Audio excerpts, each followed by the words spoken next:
Hello, everybody. Welcome to today's reading through the Bible in 365. Today we are going to be focusing on Numbers chapters 31, 32, and 33, and Mark chapter 9, verses 1 to 29. We're getting started in Numbers with chapter 31. Then the Lord said to Moses, on behalf of the people of Israel, take revenge on the Midianites for leading them into idolatry. After that, you will die and join your ancestors. So Moses said to the people, choose some men and arm them to fight the Lord's war of revenge against Midian. From each tribe of Israel, send 1,000 men into battle. So they chose 1,000 men from each tribe of Israel, a total of 12,000 men armed for battle. Then Moses sent them out, 1,000 men from each tribe, and Phinehas, son of Eleazar, the priest, led them into battle. They carried along the holy objects of the sanctuary and the trumpets for sounding the charge. They attacked Midian as the Lord had commanded Moses, and they killed all the men. All 5 of the Midianite kings, Evi, Rechem, Zur, Hur, and Reba, died in the battle. They also killed Balaam, son of Beor, with the sword. Then the Israelite army captured the Midianite women and children and seized their cattle and flocks and all their wealth as plunder. They burned all the towns and villages where the Midianites had lived. After they had gathered the plunder and captives, both people and animals, they brought them all to Moses and Eleazar the priest, and to the whole community of Israel, which was camped on the plains of Moab beside the Jordan River, across from Jericho. Moses, Eleazar the priest, and all the leaders of the community went to meet them outside the camp. But Moses was furious with all the generals and captains who had returned from the battle. Why have you let all the women live? He demanded. These are the very ones who followed Balaam's advice and caused the people of Israel to rebel against the Lord at Mount Peor. They are the ones who caused the plague to strike the Lord's people. So kill all the boys and all the women who have had intercourse with a man. Only the young girls who are virgins may live. You may keep them for yourselves, and all of you who have killed anyone or touched a dead body must stay outside the camp for 7 days. You must purify yourselves and your captives on the 3rd and 7th days. Purify all your clothing too, and everything made of leather, goat hair, or wood. Then Eleazar the priest said to the men who were in the battle, the Lord has given Moses this legal requirement. Anything made of gold, silver, bronze, iron, tin, or lead, that is, all metals that do not burn, must be passed through fire in order to be made ceremonially pure.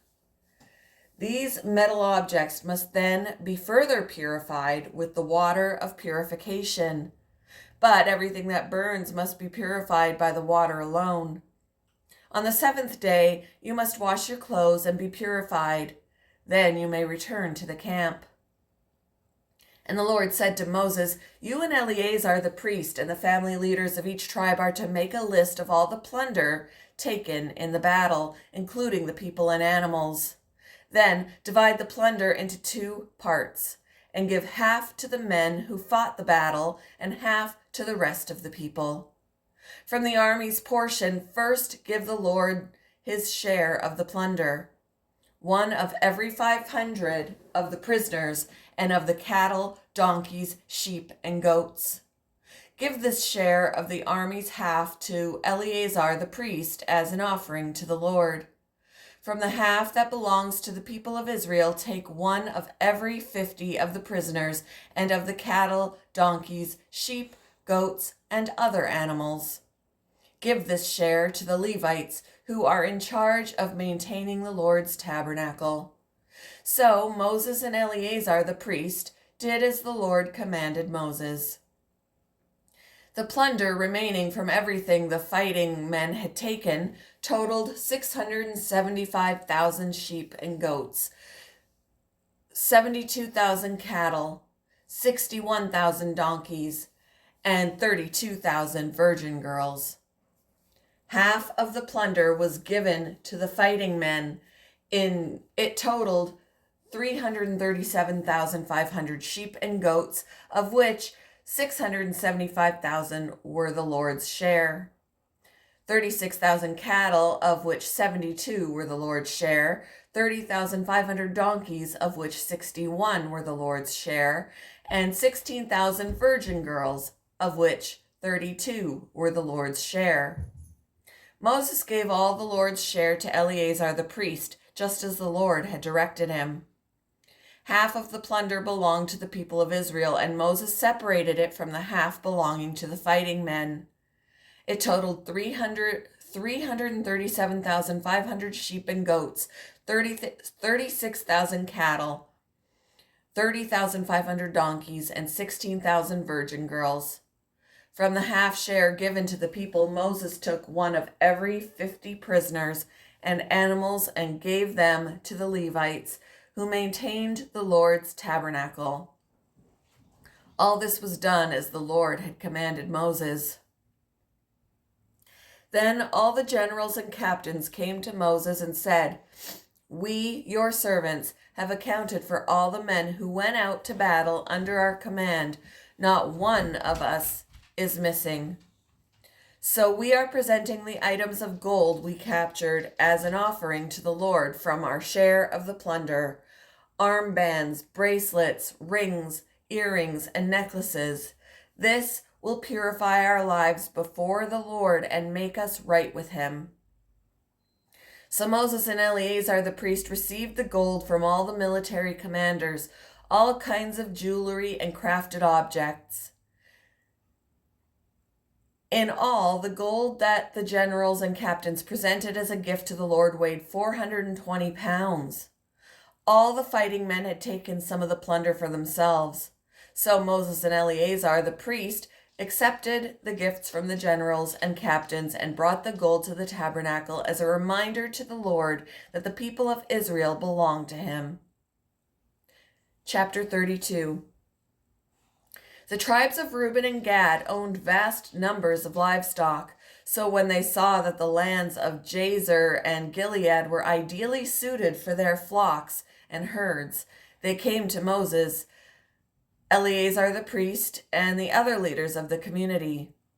They said, "Notice the towns of Ataroth, Dibon, Jazer, Nimrah, Heshbon, Elealeh, Sibmah, Nebo, and Beon.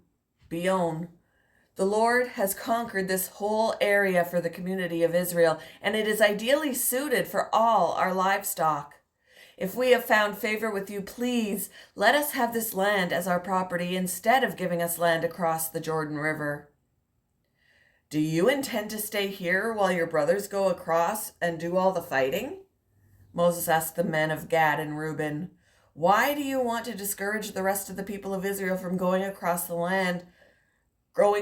the land the Lord has given them?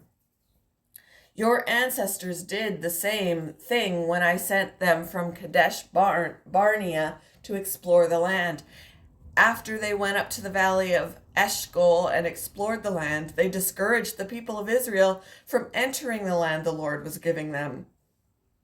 Then the Lord was very angry with them, and he vowed, 'Of all those I rescued from Egypt, no one who is 20 years old or older will ever see the land I swore to give to Abraham, Isaac, and Jacob, for they have not obeyed me wholeheartedly.'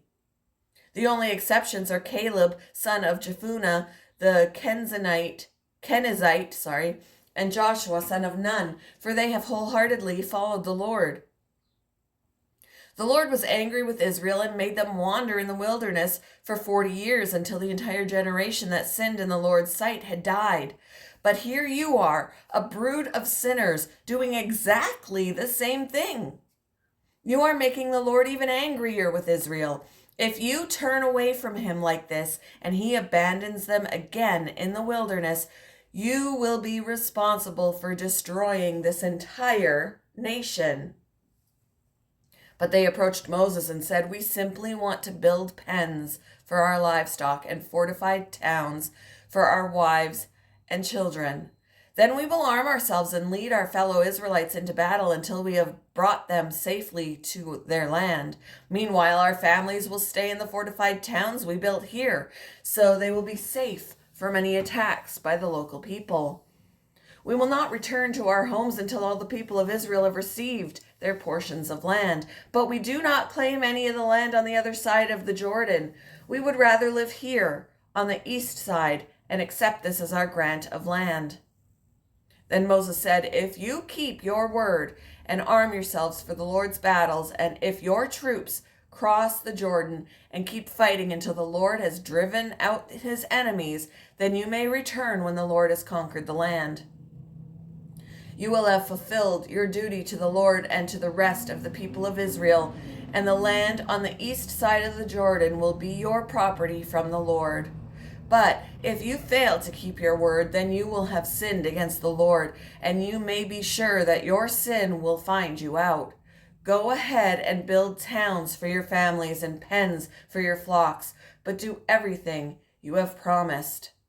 Then the men of Gad and Reuben replied, "We, your servants, will follow your instructions exactly. Our children, wives, flocks, and cattle will stay here in the towns of Gilead. But all who are able to bear arms will cross over to fight for the Lord, just as you have said." So Moses gave orders to Eleazar the priest, Joshua son of Nun, and the leaders of the clans of Israel. He said, "The men of Gad and Reuben who are armed for battle must cross the Jordan with you to fight for the Lord. If they do, give them the land of Gilead as their property when the land is conquered. But if they refuse to arm themselves and cross over with you, then they must accept land with the rest of you in the land of Canaan." The tribes of Gad and Reuben said again, "We are your servants, and we will do as the Lord has commanded. We will cross the Jordan into Canaan fully armed to fight for the Lord, but our property will be here on this side of the Jordan." So Moses assigned land to the tribes of Gad, Reuben, and half the tribe of Manasseh, son of Joseph. He gave them the territory of King Sihon of the Amorites and the land of King Og of Bashan, the whole land with its cities and surrounding lands. The descendants of Gad built the towns of Dibon, Ataroth, Aror, Atroth Shaphan, Jazer, Jogbehah, and Beth Nimrah and Beth Haran. These were all fortified towns with pens for their flocks. The descendants of Reuben built the towns of Heshbon, Elealeh, Kiriathim, Nebo, Baal Meon, and Sibmah. They changed the names of some of the towns they conquered and rebuilt.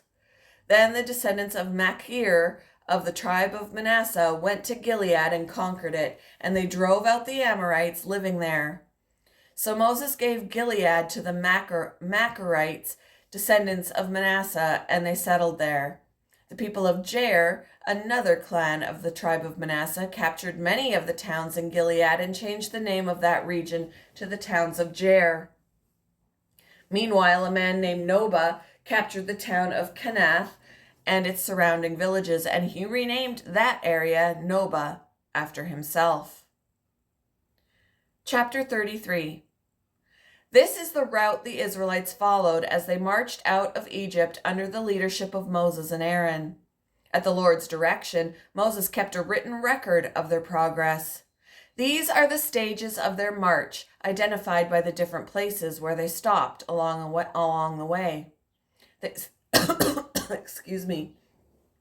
They set out from the city of Ramesses in early spring on the 15th day of the first month, on the morning after the first Passover celebration.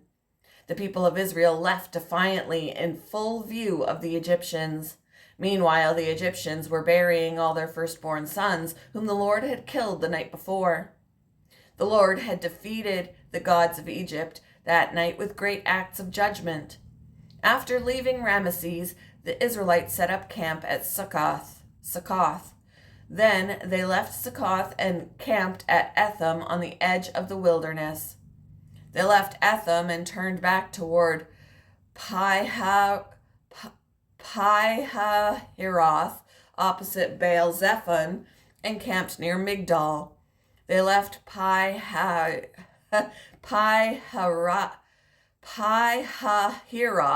and crossed the Red Sea into the wilderness beyond. Then they traveled for 3 days into the Etham wilderness and camped at Marah. They left Marah and camped at Elim, where there were 12 springs of water and 70 palm trees. They left Elim and camped beside the Red Sea. They left the Red Sea and camped in the wilderness of Sin. They left the wilderness of Sin and camped at Dophkah. They left Dophkah and camped at Alush. They left Alush and camped at Rephidim, where there was no water for the people to drink. They left Rephidim and camped in the wilderness of Sinai. They left the wilderness of Sinai and camped at Kibroth Hattaavah. They left Kibroth Hattaavah and camped at Hazeroth. They left Hazeroth and camped at Rithmah. They left Rithmah and camped at Rimmon Perez. They left Rimmon Perez and camped at Libnah. They left Libnah and camped at Rissa. They left Rissa and camped at Kehelatha. They left Kehelatha and camped at Mount Sephir. They left Mount Sephir and camped at Heradah. They left Heradah and camped at Makheloth. They left Makheloth and camped at Tahath. They left Tahath and camped at Terah. They left Terah and camped at Mithkah. They left Mithkah and camped at Hashmanah. They left Hashmanah and camped at Moseroth. They left Moseroth and camped at Benajacan. They left Benajacan and camped at Hor-Haggidgad. At Hor-Haggidgad. They left Hor-Haggidgad and camped at Jotbatha. They left Jotbatha and camped at Abrana. They left Abrana and camped at Ezion-Geber. They left Ezion-Geber and camped at Kadesh in the wilderness of Zin. They left Kadesh and camped at Mount Hor at the border of Edom. While they were at the foot of Mount Hor, Aaron the priest was directed by the Lord to go up the mountain, and there he died. This happened in midsummer on the first day of the 5th month of the 40th year after Israel's departure from Egypt. Aaron was 123 years old when he died there on Mount Hor. At that time, the Canaanite king of Arad, who lived in the Negev in the land of Canaan, heard that the people of Israel were approaching his land. Meanwhile, the Israelites left Mount Hor and camped at Zalmanah. Then they left Zalmanah and camped at Punan. They left Punan and camped at Oboth. They left Oboth and camped at Abarim on the border of Moab. They left Abarim and camped at Dibon-Gad. They left Dibon-Gad and camped at Almon-Diblathim. They left Almon-Diblathim and camped in the mountains east of the river near Mount Nebo. Near Mount Nebo. They left the mountains east of the river and camped on the plains of Moab beside the Jordan River across from Jericho. Along the Jordan River they camped from Beth Jeshimoth as far as the meadows of Acacia on the plains of Moab. While they were camped near the Jordan River on the plains of Moab opposite Jericho, the Lord said to Moses, "Give the following instructions to the people of Israel. When you cross the Jordan River into the land of Canaan, you must drive out all the people living there. You must destroy all their carved and molten images and demolish all their pagan shrines. Take possession of the land and settle in it, because I have given it to you to occupy. You must distribute the land among the clans by sacred lot and in proportion to their size. A larger portion of land will be allotted to each of the larger clans, and a smaller portion will be allotted to each of the smaller clans. The decision of the sacred lot is final. In this way, the portions of land will be divided among your ancestral tribes. But if you fail to drive out the people who live in the land, those who remain will be like splinters in your eyes and thorns in your sides. They will harass you in the land where you live, and I will do to you what I had planned to do to them. Moving on to Mark chapter 9, verses 1 to 29. Jesus went on to say, I tell you the truth, some standing here right now will not die before they see the kingdom of God arrive in great power. 6 days later, Jesus took Peter, James, and John and led them up a high mountain to be alone. As the men watched, Jesus' appearance was transformed, and his clothes became dazzling white, far whiter than any earthly bleach could ever make them. Then Elijah and Moses appeared and began talking with Jesus. Peter exclaimed, Rabbi, it's wonderful for us to be here. Let's make 3 shelters as memorials, one for you, one for Moses, and one for Elijah. He said this because he didn't really know what else to say, for they were all terrified. Then a cloud overshadowed them, and a voice from the cloud said, This is my dearly loved son. Listen to him. Suddenly, when they looked around, Moses and Elijah were gone, and they saw only Jesus with them. As they went back down the mountain, he told them not to tell anyone what they had seen until the Son of Man had risen from the dead. So they kept it to themselves, but they often asked each other what he meant by rising from the dead. Then they asked him, Why do the teachers of religious law insist that Elijah must return before the Messiah comes? Jesus responded, Elijah is indeed coming first to get everything ready. Yet, why do the scriptures say that the Son of Man must suffer greatly and be treated with utter contempt?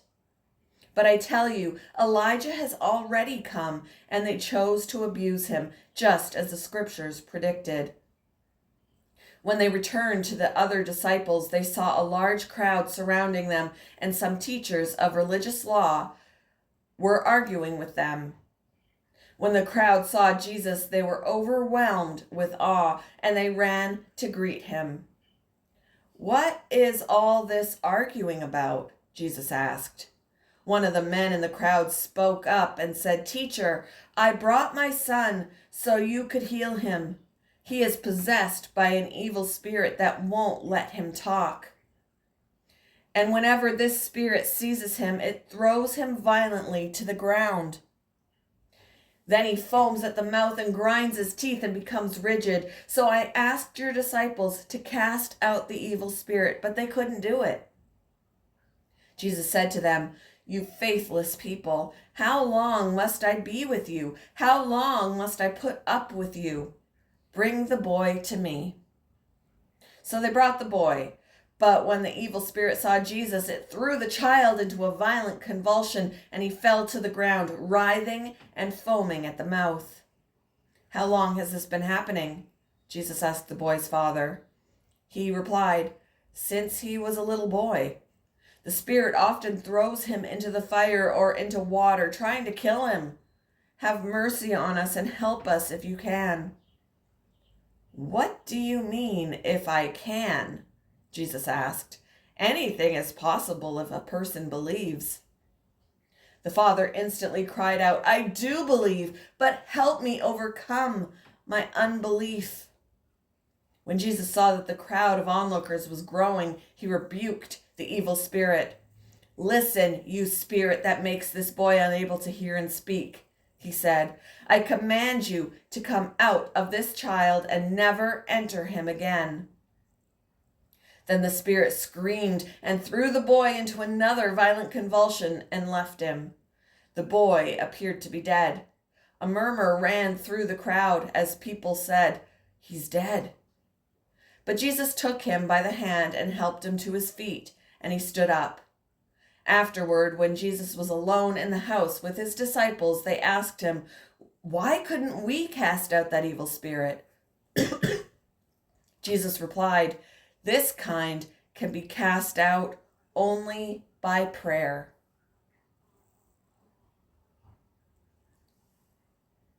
Thank you for joining me for today's reading through the Bible in 365. I hope you all have a wonderful Tuesday, and I will see you in the next one, guys. Bye.